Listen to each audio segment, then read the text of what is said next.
I'm going to come in maybe from about here, maybe from the edge of that polka dot. And I'm going to bring my needle up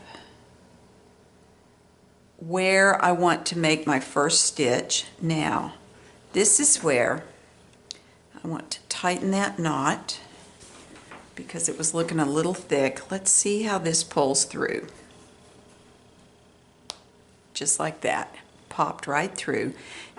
You want to reach to the side, and I've got my needle in. It's not in the batting, it's just underneath the top.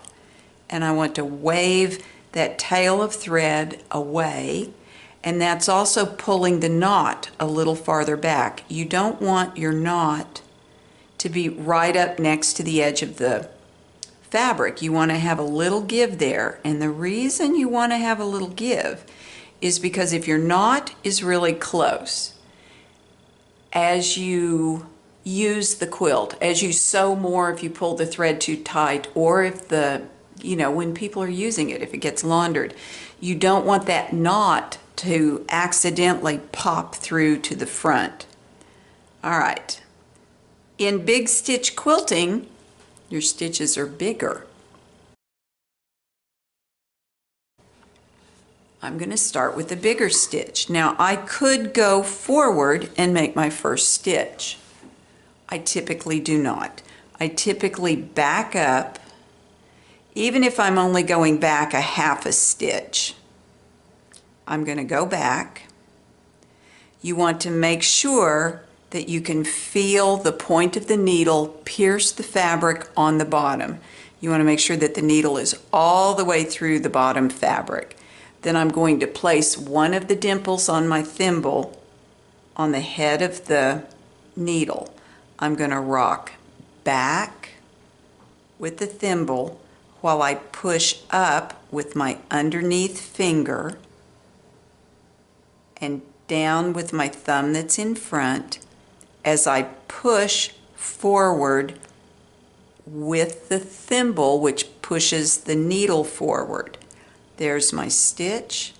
I'm going to rock down. Now I'm dropping my underneath finger until I can feel the point of the needle. It's pushed through almost 1/8 of an inch. My needle is nearly perpendicular to the cloth. Now I'm going to rock back with the needle. I am pushing up with my index finger on the bottom and down with my thumb in front to create a hill as I push the needle through.